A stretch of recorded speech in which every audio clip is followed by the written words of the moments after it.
You're listening to the Leading Second podcast, where we are on a mission to equip local churches everywhere to raise uncommon leaders. The Leading Second podcast releases every Thursday morning, and we never want you to miss an episode. So make sure you hit follow and stay up to date with all things Leading Second. Now, let's jump into another episode for all of us who lead from the middle. From the second chair, for the second chair, this is Leading Second.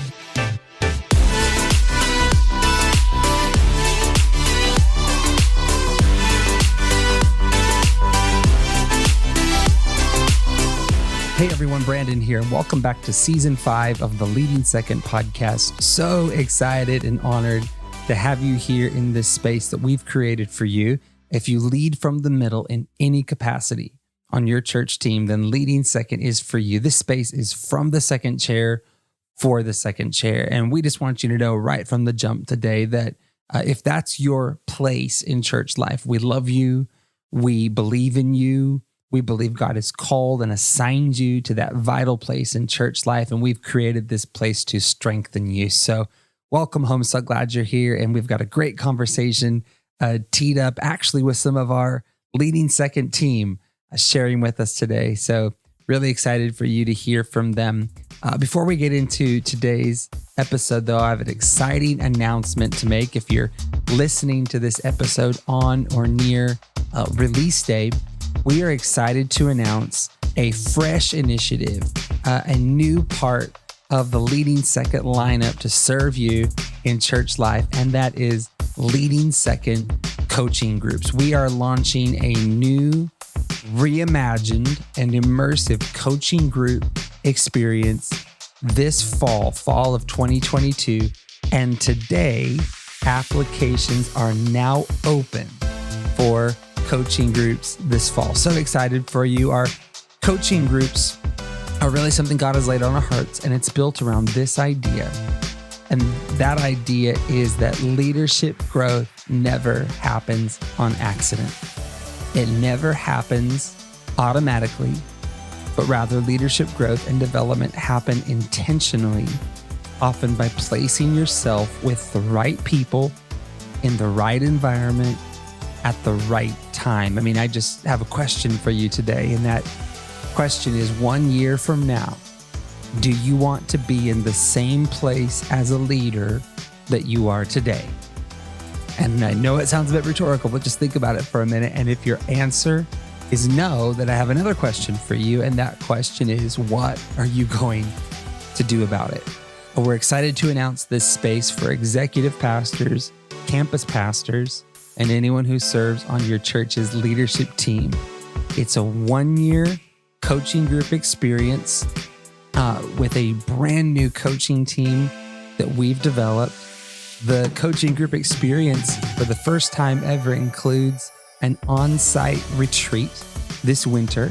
And we're just excited and believing that God is going to use this space to sharpen executive leaders all over North America, around the world. So if this is resonating with you today, head to our website, check out Instagram, find the information, and consider applying to be a part of a coaching group. It won't be the same without you, and we'd love to invite you into that space.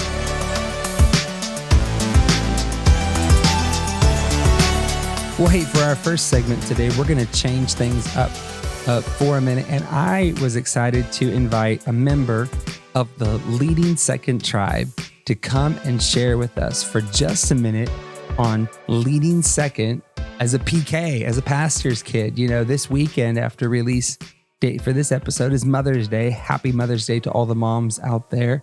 And it's been on my heart to address at some point in Leading Second pastor's kids and the vital role that you play in moving church life forward. So let's hear from a friend, from a member of the Leading Second tribe on Leading Second as a PK.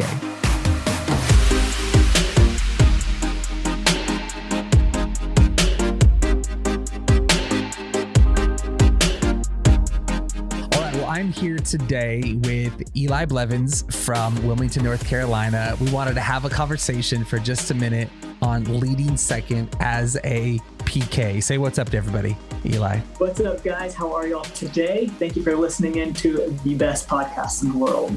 Well, you know that. Hey, that's a high compliment. I'll take it. You actually have a podcast of your own that you're allowed to mention. Hey, we'll gladly take second place to you guys. No, not at all. Thank you guys. Tell everybody about your podcast, because that's actually kind of how I found you, and I love what you guys are doing. Absolutely. Hey, so we have a podcast called the PK Podcast, the Pastor's Kid Podcast. And what we do is we love being able to reach pastors' kids like myself. And so they go through their own set of unique kind of things that they go through in life. And we just want to be able to speak into those and encourage those who are pastors' kids, and to show them that they don't have to be exactly like their parents, that they can live in their own identity and their own purpose while also serving alongside their parents. And it's going to be great. So I love it. So good. I'm glad you guys are doing it. I am not a PK, but I am raising now 2 of them. So you grabbed my attention with that. And hey, we're dropping this episode right before Mother's Day. Of course, Father's Day is around the corner. I just love this side of ministry. I am not one, but I have a heart for this side of ministry. And I know that especially now that you're in your 20s and you're leading in church, you're leading second, but your journey has been unique. So I just had a couple questions for you today, lightning round questions for our first segment on the podcast. But I wanted to hear from you first. What has leading second looked like for you as a pastor's kid? What has looked like for me is I got to join hand in hand with what my parents are doing and helping build the church by having them really allow me to take ownership in some things in the church. And for me, that started off just doing ProPresenter slides here and there. But really it looked like just being a son of who they are and loving them and understanding that everything's not always going to be perfect, but I'm going to love them through every single thing. And so I just wanted to bring joy and love into our family life. And they did a great job cultivating that. That's awesome. You're giving me like flashbacks here, and I'm going to make a reference you actually may not understand with your age, which is tragic to me, but you mentioned ProPresenter slides, and I was in church, like, yeah, it was the overhead transparencies, projected on the wall. So that was our version of ProPresenter slides back in the 80s, and 90s. Anyways. So I did this. That was actually the first thing I did. I had to move it, and the lyrics were on there, and and so I was doing that, man. Like 9 years old, I was rocking and rolling on it. My parents taught me how to do it. Wow, you're more OG than I thought you were. That's amazing.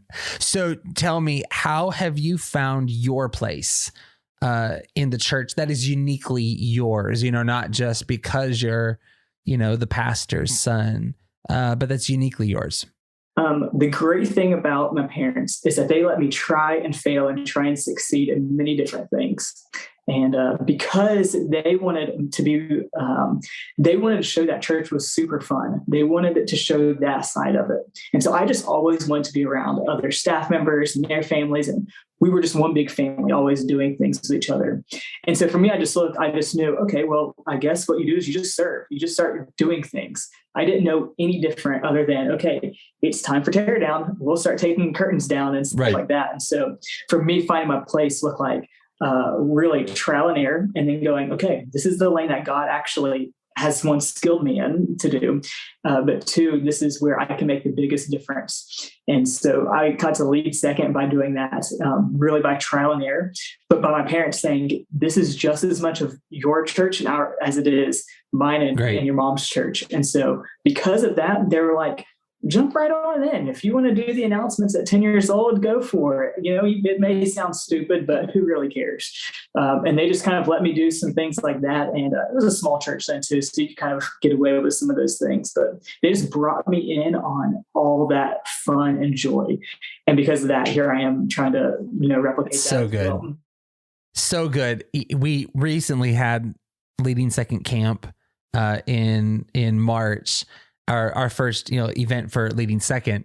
And my daughters were down there, and it was so funny. My 10-year-old had been begging me to preach. She wanted to give a message at the event. And I just had to break it to her. I was like, this is not happening, and it's so funny. Even we're headed into the afternoon sessions, worship's going.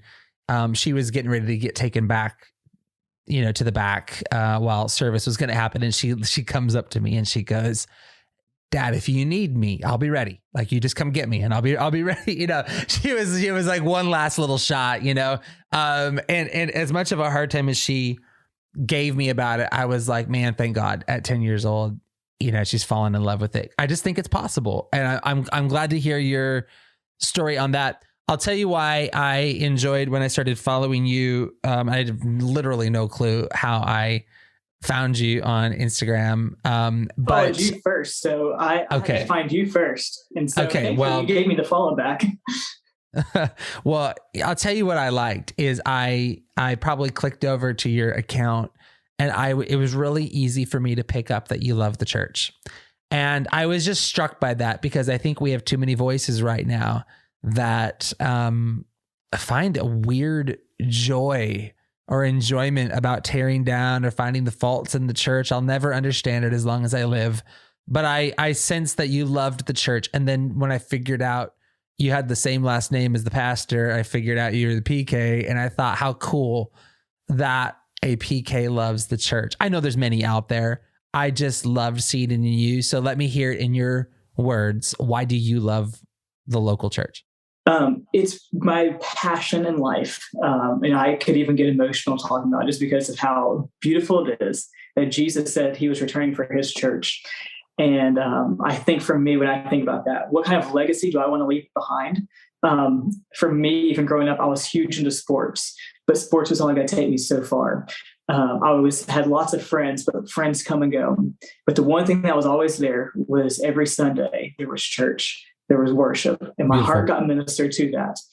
And for me, I just went, this is exactly how I want my life to look. I want to be surrounded by people who are going on purpose and on mission to build a church. And church is not easy at all. I think some people think you just show up with a guitar and a message and, you know, church happens. And it's not that at all. Now, I'm working in a church to work for my parents, and it's not that at all. Hours are long sometimes, and, you know, it's, you know, heartbreaking and joyful at the same time. But I think that joining hand in hand with God's plan A, like the church is God's plan A. He doesn't have the backup plan is church.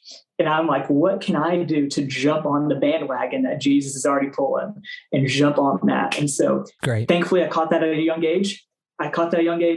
And I hope I can sustain that because I don't ever want to do anything different for my entire life. That's so great. What would you say to a PK who is struggling in their faith walk right now? I would say, first of all, try to make faith your own. Like, your parents are fantastic. They can be your superheroes, or maybe they're not. Maybe you don't even have great parents. I don't know what your relationship looks like, but find it in yourself to learn how to pray, worship, and read the word on your own. And there's some great places to start. If you've never read the Bible before, start with like the book of John and go through that. Read a little bit of Romans and Acts, kind of learn some of the foundations of that and make it your own. There's so many good worship stuff out there right now too. Just go to YouTube and type in worship and learn to worship for yourself. Worship doesn't mean you have a guitar and drums and you're playing. It's just being in the presence of God. And so once you kind of can do that and then learn to pray, set aside some time to pray for yourself. But I think it's so important that you learn how to do this from an early age now. And parents that are listening to this, encourage them, but don't force them. As in, don't say you have to do this for 10 minutes or else. Just by you living by example, that's how I picked it up. That may be different from kid to kid and family to family. But as the head of the households that you are as parents, you get the opportunity to encourage by leading first. That way they can come behind you and pick up on what's going on. Beautiful. I love it, man. Eli, thanks for this conversation today, and thanks for how you're leading. We're really thankful for it. Thank you, man. I appreciate you guys, and I know you guys are ministering and blessing so many people. I am in your corner 110%, and so you're building the church so well. So thank you for that.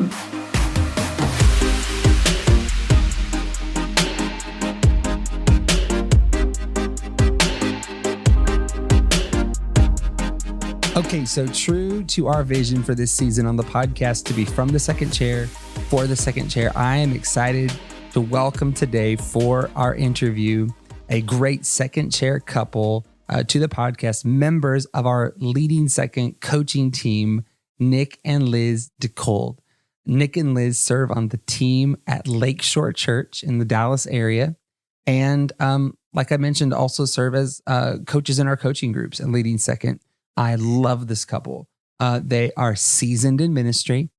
They carry a wisdom that is very special and uncommon.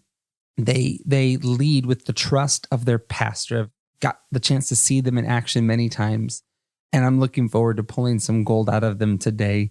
For today's conversation, we're going to talk about carrying the weight of ministry with your pastor. So good. And I believe this conversation is going to call you higher toward that place of trust and empowerment that we all want. So without further ado, here it is, my conversation with Nick and Liz Dekold.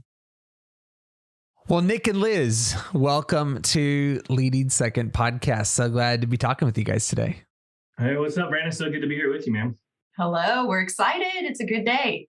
Yeah, it is a good day. And I just have to say, first and foremost, I love you too. I love how you lead, but I think more importantly, I love who you guys are.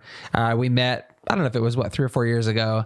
And when I saw you in action with your team and at your church, and then over the years, as I've become more familiar with your relationship with your pastors, I just want you guys to both know I admire you greatly.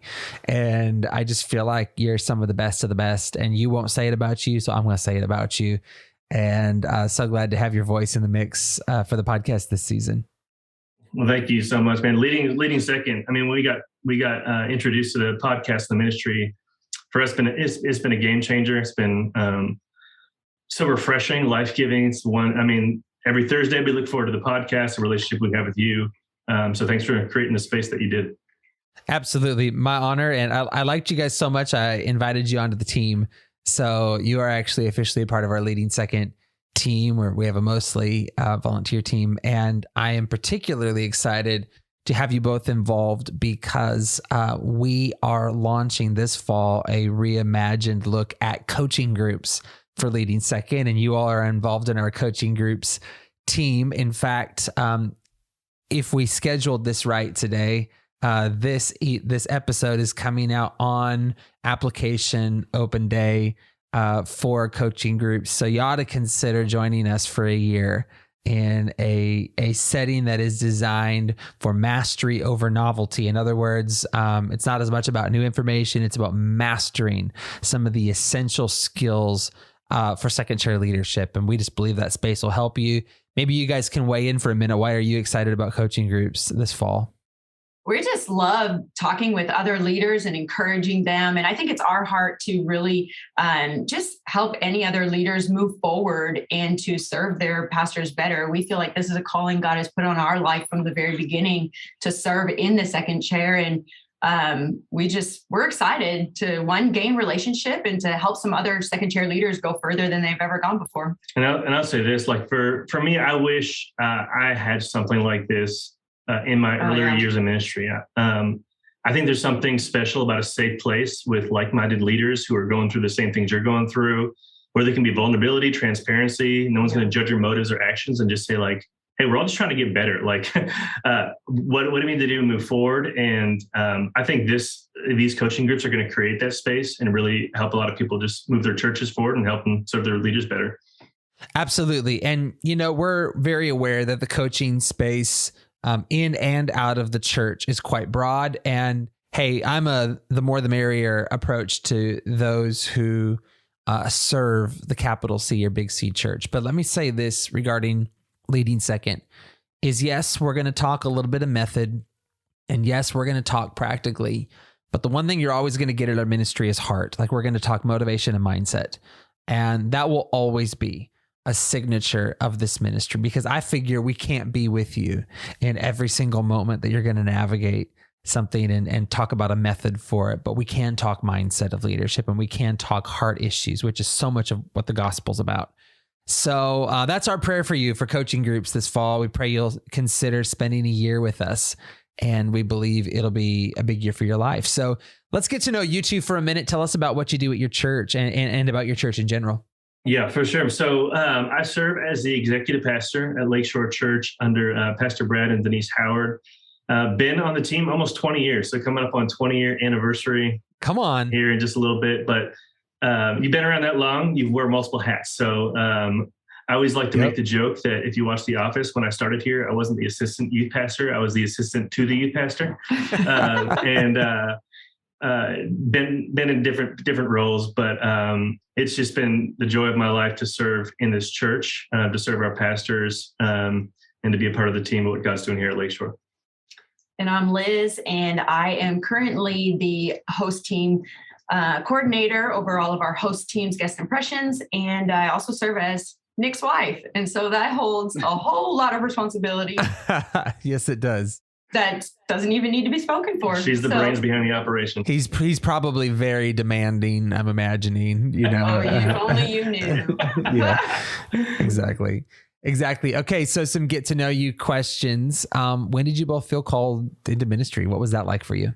Yeah, for me, it's one of those things I always remember just at like a young age. I had that mom that always reminded me that there was like this call of God in your life, and never really entertained that until my first year in college, that's when I honestly gave my heart fully to the Lord, and something just came inside of me. Like I went all in, like immediately. I wanted to make a difference, and went to Bible college, kind of fleshed that out. But I remember it was one night I was at a youth camp up in a balcony, and I was overlooking just the group of people worshiping, and God just ignited something in my heart and said, "Hey, that's what I've called you to do. I've called you to lead people, to be a part of ministry, and to do it full time with your life." And never turned back from that point on. So, wow. For me, I grew up in the 80s. And so that was when we're both from Canada originally. So that was when not the tent meetings, but I'm not that old, but the revival Sunday night, go till midnight meetings were in effect, where you brought the prophets in and all those things. Yeah. Long story short, I was 5 years old, sitting there literally holding a baby doll. And this prophet that they had brought in stopped the whole service, pointed me out, was like that little girl with the baby doll. And funny story, I actually hid under the pews because I was like, oh my God, 5 years old, I was scared. But that was when he just literally prophesied my whole life that I've seen so far come to part. First thing was I would live in another country. Well, here I am in another country.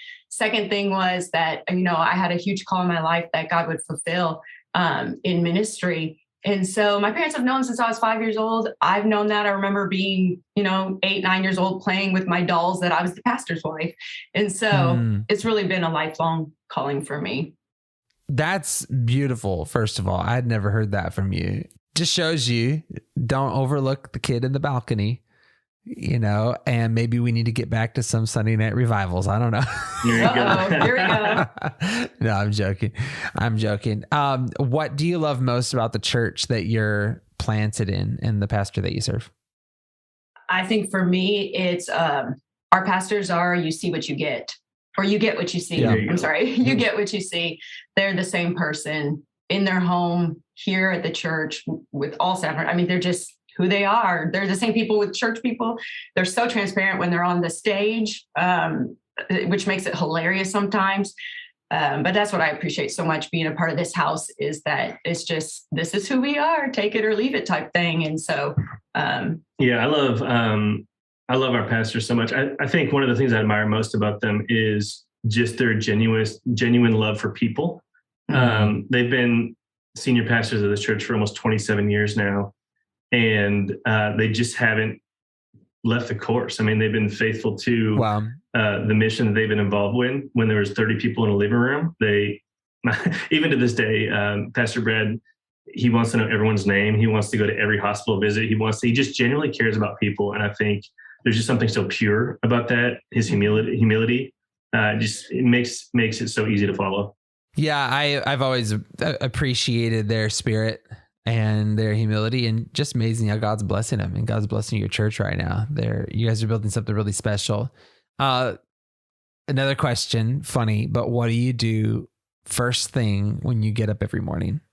Coffee, 100%. No, I get up and make the coffee. You don't. You're still sleeping. That's true. I'm an early bird. So I'm a 5 a.m.er, and I'll get up. The first thing I do is make the coffee. And don't let this guy fool you. I bring him coffee in bed. She does every morning. Woo, that's next 19 level. 19 years of marriage, and I bring him coffee still. Yeah. So he's spoiled.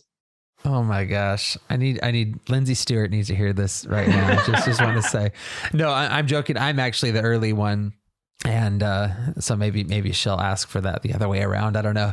Lastly, what is an influential podcast or book other than the Bible that has impacted your life? Outside of Leading Second, right?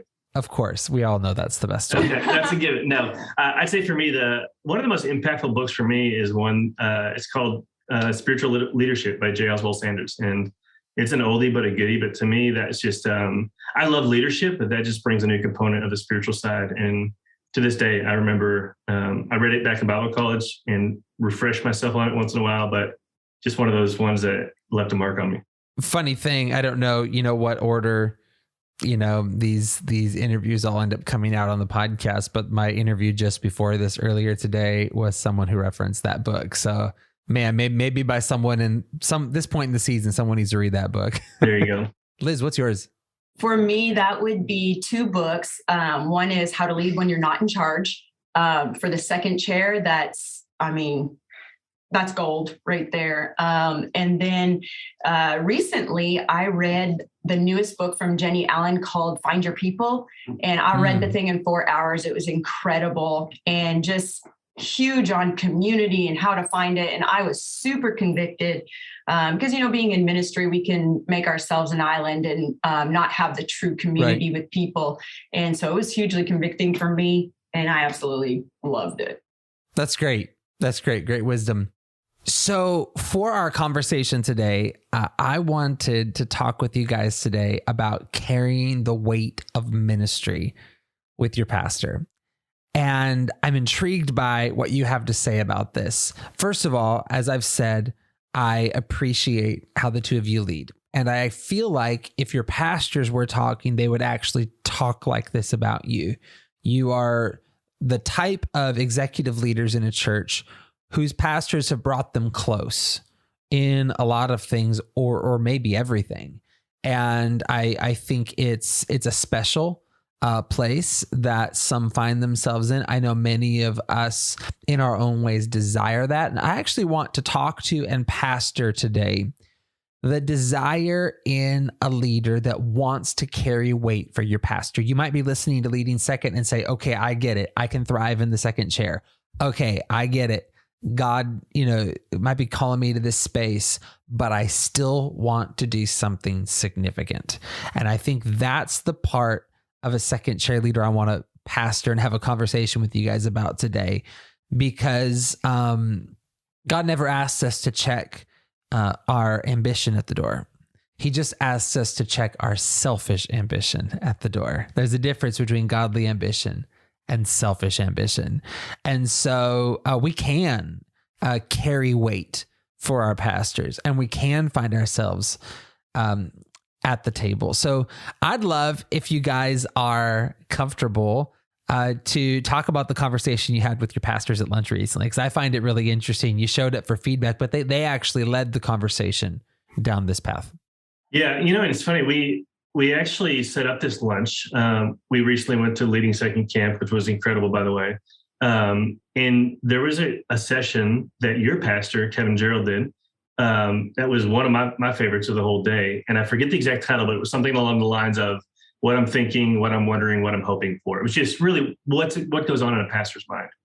And so we had lunch set up with our pastors, and we were going over some business stuff, but we had some intention at the end to really just get some feedback. We really wanted to, one, reaffirm how much we were with them, but two, we always want to leave opportunity for them to give feedback into our lives. We want to make sure they know they can do that. Obviously they do. We want to ask the questions. And so we just asked them, hey, what is it that we can grow in? Where are the gaps in our life? Where are we missing it? And both of our pastors are just huge encouragers. So they just came back with a ton of encouragement. And so we learned to ask the question in a different way, more in a way of saying, okay, the things that we're good at, what can we continue moving forward with? And just ask the question, okay, the things that you feel are good about our leadership, why do you feel that way? And for us, the reason for asking that question was it allowed us to hear what was important to them rather than us just assume what we think is. And so they highlighted some things. And for us, it really just brought some areas out that showed what creates trust to them, what that looks like. And it was just a great conversation. to really hear like some of the things that are on their mind that's important to them, and how we can continue to move that down the road. It was interesting because the two phrases that they pulled out and then sent back to us was, one, you make everything better than we could imagine. And then the other thing was that we studied them. We knew what they liked, and we carry things out in the way that they would want it. So just like you were saying earlier on how like that selfish part, you've in the second chair, you have to get to that point where you lay down, this is the way I would do this event. This is the way I would want this room to look, to where you've studied your pastors. You've come with so much questions and so many questions to them, and you've been with them a long time that okay, I know that's not their style. That's not what they're going to like. Right. It was just huge to hear those things. First of all, I thought it was so great you got feedback from your pastor. I wish more people would do that. I need to do that at some point here coming up. It's been a minute, and what a great discipline or rhythm for us all to consider, first of all, in the second chair, regular and consistent, maybe just annual feedback from them. How am I doing?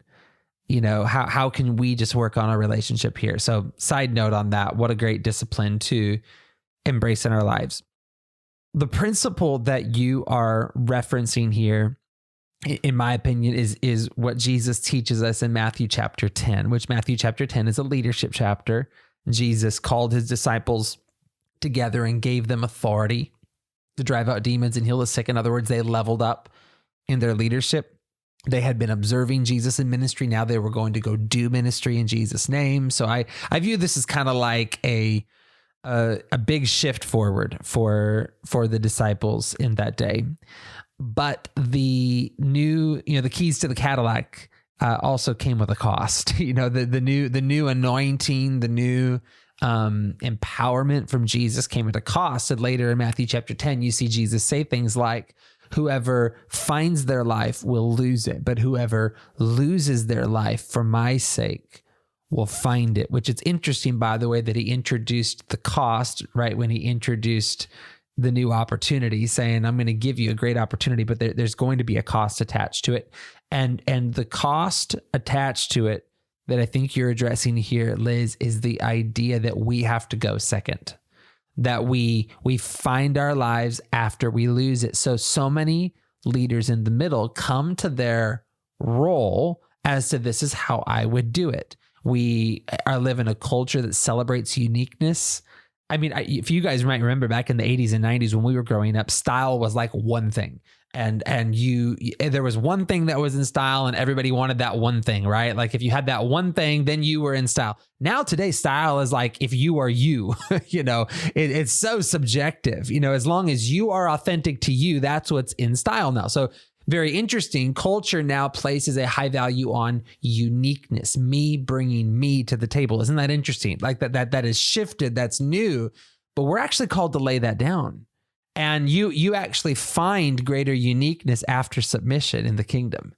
And so to me, like when I look at the two of you, I see leaders that are getting to contribute. I see leaders that are getting to form and shape things. I mean, Nick, I've worked with you putting together staff days before, and it's you getting to make a lot of the calls, and you're getting to exercise leadership, but that came second, I think is the point here. Like that came later. That wasn't the starting point. Like carrying the weight, that's not how it felt at the beginning. It started with laying it down and being a student.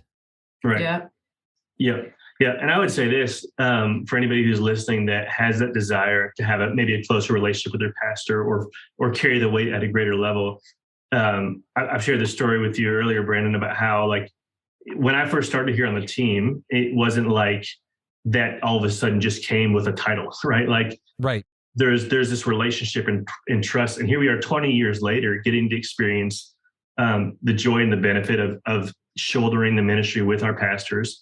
But it was a funny story. When I first started here at the church, in my first 2 years, we had the old church, the white church van.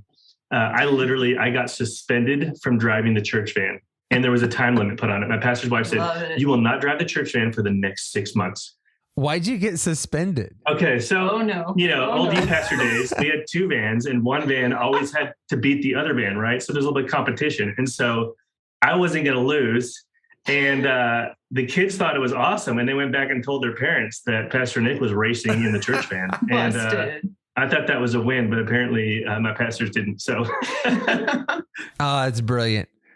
So, but in that though, like I just look at just the amount of time, like trust to carry the weight is something that is earned over time. Yes. It's showing up day in and day out. It's shouldering the burden day in and day out. It's anticipating what your pastors need before they need it and bringing it to the table. Like for me, I've had many failures along the way, but I think it was this thought of like, I'm going to do whatever it takes to make sure they know that I don't want to be a threat to anybody. I'm just here to serve the ministry and to help them implement whatever God's put in their heart. And as that transparency came over time, as that trust came over time, we were allowed through God's grace and through our pastor's permission to come to the table at a greater level and carry that with them.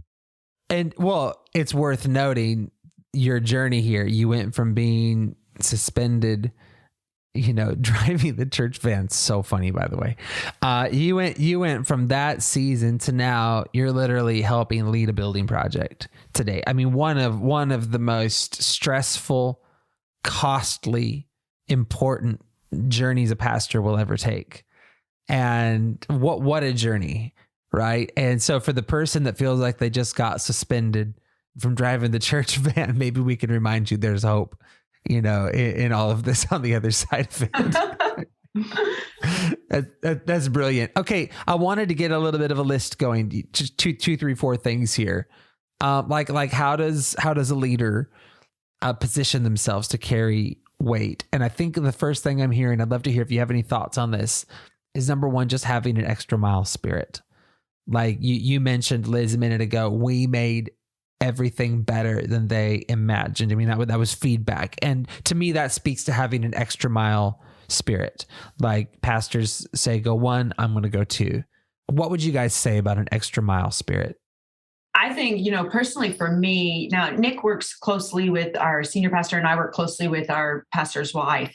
And I think for me, where the trust has come is because every event, every task that she's given me, I'll do it exactly to what she says, but then I'll add more to make it even better. Maybe there's a part that she didn't see or she, is not her skill set that I can add to it to make it even better than what she thought. And so I think that over time, doing that over and over again, now being at the place when I give an idea, sometimes she tells me, I don't think so, but I trust you. You make the call. And so that took a long time to get there, but every time, and I have failed sometimes, but I think the biggest part of earning that trust is like recognizing when you do fail and having the teachable spirit to learn from it and then doing it better the next time. Yeah. And I would even add to that where it's not even, the trust is earned in a way when you're not just going to make it better, but you're going to make it better according to the way that they see the vision in their heart, right? Like, because we've all got individual opinions on what we think would be better. And I've heard our pastors say this many times, especially Denise to Liz, on, hey, you know what I like, I trust you.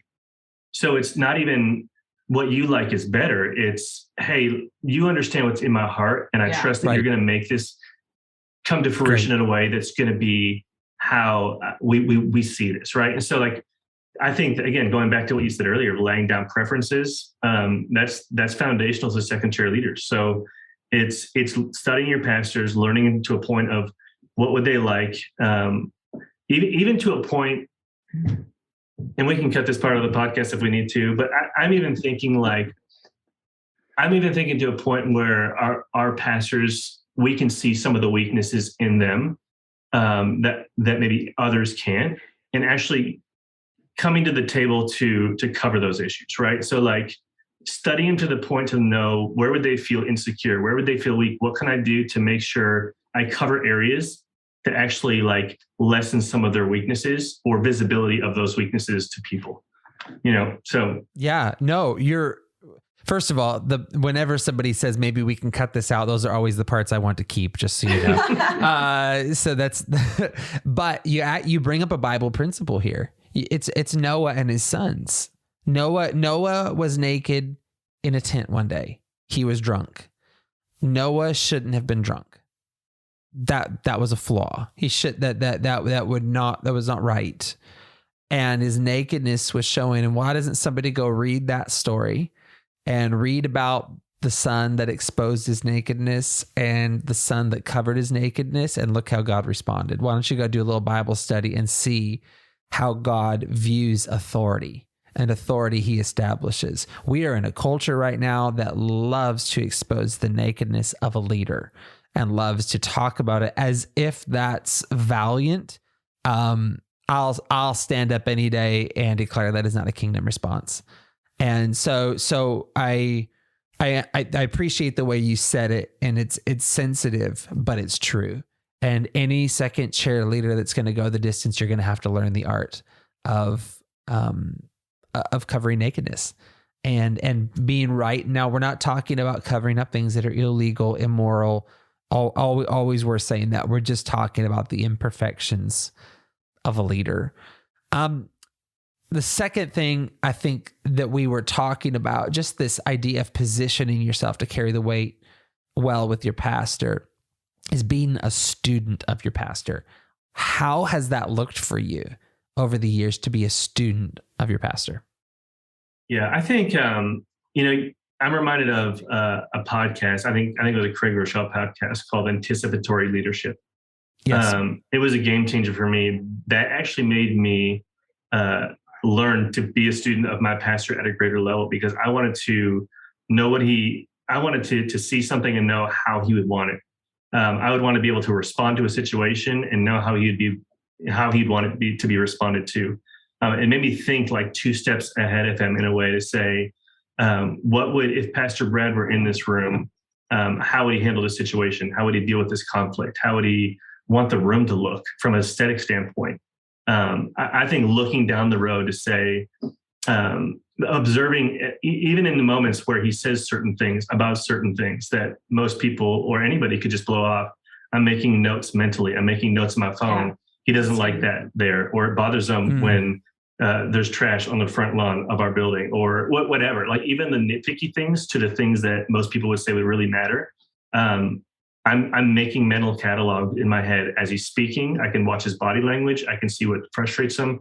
I can see what annoys him. I can tell when he's stressed out. And I'm just trying to catalog those things so I can not bring all those things up to him to say, hey, I noticed this, I noticed that, I noticed this, but to actually talk to the people that can make changes about those things so that it lessens the stress or the frustrations, or brings a greater comfort to whatever we're doing as a ministry in that season. Great. Well said. I think the last thing I'd want to draw out on carrying the weight, and I think my pastor would say this if he was here in this conversation. Like I think I've heard him say this before, is that he would say one thing that built trust between he and I was that I was able to step into difficult moments on his behalf and for him and handle them how he would want them handled, whether it be conflict resolution, whether it be coaching with a team member, whether it be handling sensitive information, sensitive situations, that I was able to step into the pressure zone, and that actually in his absence, my leadership still brought about the same result. What would you all have to say about stepping into the pressure zone and handling tough moments for your pastors?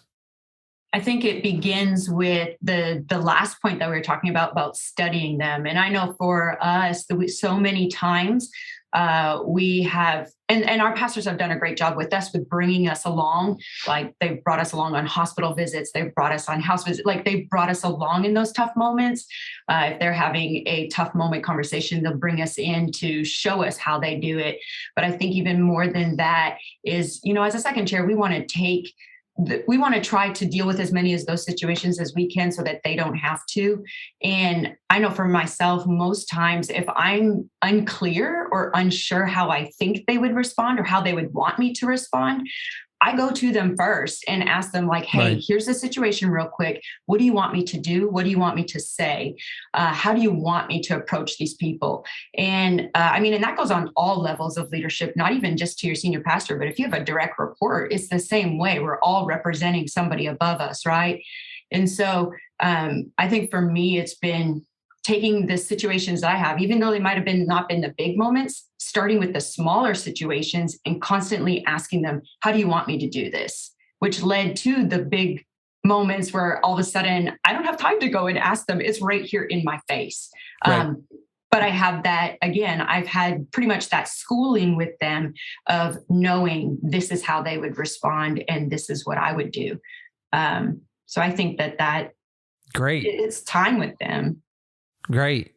Yeah. And that is such a good art to learn for your pastors to hear from you. Hey, I want to handle this. Like I'm good to step into this place. I'm not asking you to fix it, but I do need to understand preference here. I need to understand what matters to you.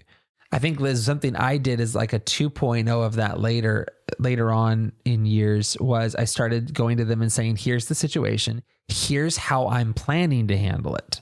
So I actually have the plan. Do you have any input before I step into that moment and do that?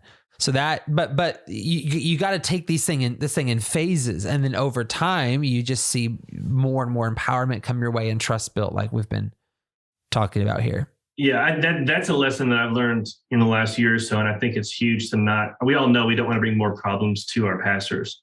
Right. And it's one thing to come in and have a humble heart to say, hey, I've got this situation. How do you want me to deal with it? I think that's one step. The other step, like you said, is to give them the comfort that you have a plan, you did have a direction, and now you're not asking, how do you want me to handle it? But, hey, can I get your stamp of approval? This is what I'm thinking. Right. And in that way, they've got the ability to speak into our life to say, hey, you're 90% the way there, but would you change this and this? And being willing to receive that, right? Like, Mm-hmm. I think one thing that we can do that would help gain more trust to our pastors is to I know we've talked about feedback and different things here, but being a person who they can be completely honest with, completely vulnerable with, and that you're easy to give feedback to, even if it's hard to hear. Mm-hmm. Right. So I know that we all write emails different ways. And sometimes when we write emails to people, it's like people we don't know. We've got to hope you're doing well. And so good. You fluff it up to get to the stuff. I want to be that guy to my pastor where he can just, if he's frustrated, he can just use frustrated words and I understand. And he knows I'm not going to be offended by it, but I can take that. So good. Just that type of relationship and trust, I think, is just huge when you're looking to carry the weight with your pastor. Well said. Well said. I have thoroughly enjoyed this conversation. First of all, we need to continue it.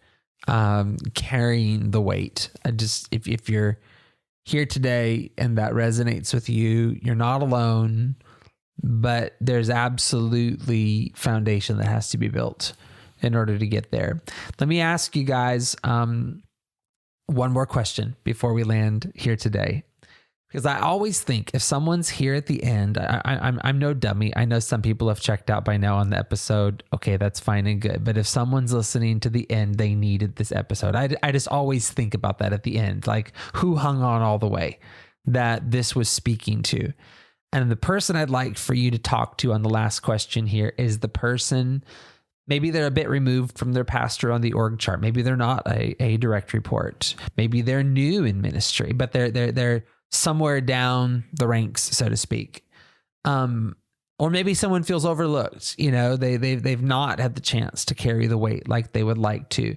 Just what would you say right into the spirit of that leader today, that this conversation is resonating with them? They want to, but maybe they feel like, how can I do that in the position that I'm in? What would you say to that person? No, what I would say to that person is stay faithful. Take the things that we talked about and just know that this doesn't happen overnight. You got to stay planted. You got to stay faithful. Like we mentioned, trust is earned over time. And I believe that even more than trying to honor or impress your pastor, right? It's you're doing this for the Lord first. Absolutely. And God will bring those moments of opportunity where you get maybe that time you've been wanting, or you get the opportunity, or whatever it is. It's we're doing this unto the Lord even before a man or a woman, right? Even though second cheerleaders, I think we've got to recognize that. And so, like, I know earlier what I referenced your pastor's message, and the one thing that he said at Leading Second Camp that really stuck with me in that talk was, I believe it was his first question, or maybe it was the last one. It's irrelevant. But he was saying, I wonder who's going to go to battle with me. And that question alone, I think sometimes we forget about how hard senior leadership is, what it is our pastors are doing, how much weight they carry. We've got our little sphere in our bubble. But think of that like times 100, because they're managing everything within the church. And so I just think, man, if we can be faithful, if we can lean in, if we can say, hey, we're doing this unto the Lord and for God and for his kingdom, right? God's going to open those doors of opportunity. And if we can have patience with our pastors, knowing, man, they've got a lot on their mind. But I believe that this is, if we stay faithful, stay planted, that God will bring those opportunities to you to carry the weight and to have the desire that you really want to see come to pass. Beautiful. If you want to carry the weight from them, how do you know what weight they're carrying? Well, you may not know the big leadership things or the big things at church that they're carrying, but if they have a family, that's a weight that they're carrying. Help them with their family. And I think back to when, we were in ministry. I just came on staff a few years ago. I was a stay-at-home mom, just the pastor's wife, involved in events as I could. But during that season was a time where I could, minister to their family, take their kids out, have conversations with their kids, seek their kids out, bless them, by encouraging their family, as well as, what is it in my area, my department that I'm over? Yes, I may not directly report to my pastor in these areas. However, if they're looking at my area, are they going to see yes, or wow, that's a lot of problems? And so if I can make my area the yes area, when they look at it, they automatically are going to look at me with favor. And when I come into their space, then they are now open to receiving me and to going to a further relationship. And so I think it's reach their family. That's beautiful. I was picking up broccoli for my pastor's wife yesterday at Costco. So it's like, do the things that can lighten their everyday life. Yeah. If you're not in the place where you can lighten their ministry load. That's good. Oh gosh, I'm supposed to be landing the plane, and then you got me to one of my bothers right now, Liz, culturally speaking. And that is that leaders and helping them, even on the personal side of their life, where you bump up against that culturally right now, is this oppressor-oppressed language. And like, if a leader asks you to do something that's over and above, that they're like an abusive leader or something. I've mentioned this before a few times, but like, I drove my pastor to the airport on Christmas morning one year. I as an intern, maybe don't do this one, I don't know why we did this, but as an intern, me and a friend walked up to their office one day and asked his assistant, we didn't go into his office, never saw Pastor Kevin that day, but asked him if we could take his car out and clean it.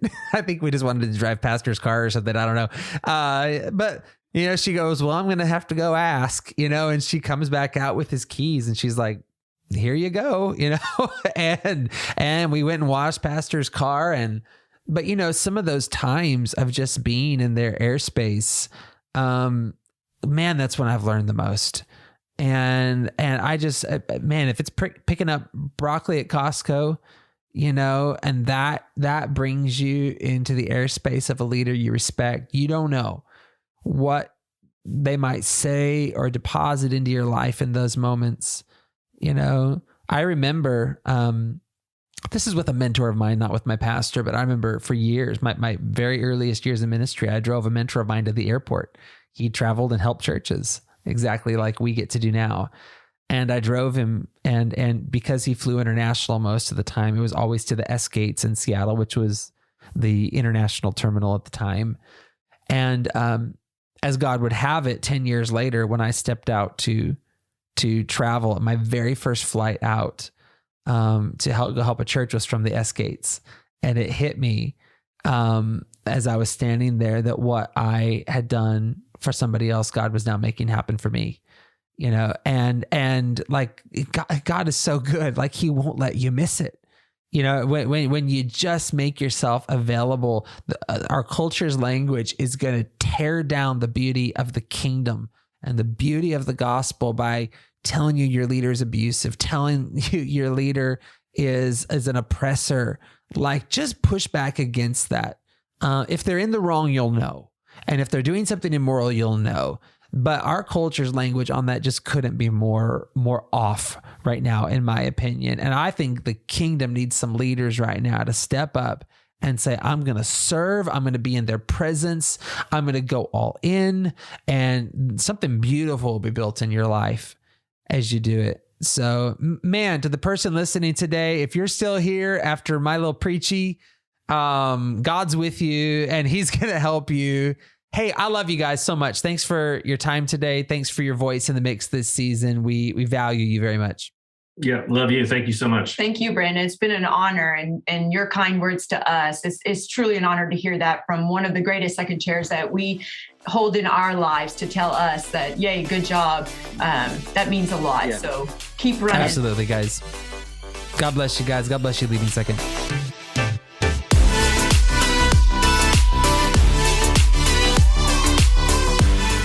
Thank you so much for listening today. If you got anything valuable out of today's episode, go ahead and share it with your teams or with a friend in ministry, because that is what Leading Second is all about, linking arms and growing together. And hey, if you call yourself part of the Leading Second family, we would so appreciate it if you would take 30 seconds to leave a rating and a review wherever you find yourself listening. This helps us get this podcast and this message out to more second chair leaders that need to hear what is happening here each and every week. So we thank you and we appreciate you so much. For more information, you can check out leadingsecond.com, follow us on Instagram @leadingsecond, and you can join us in the Leading Second Collective on Facebook.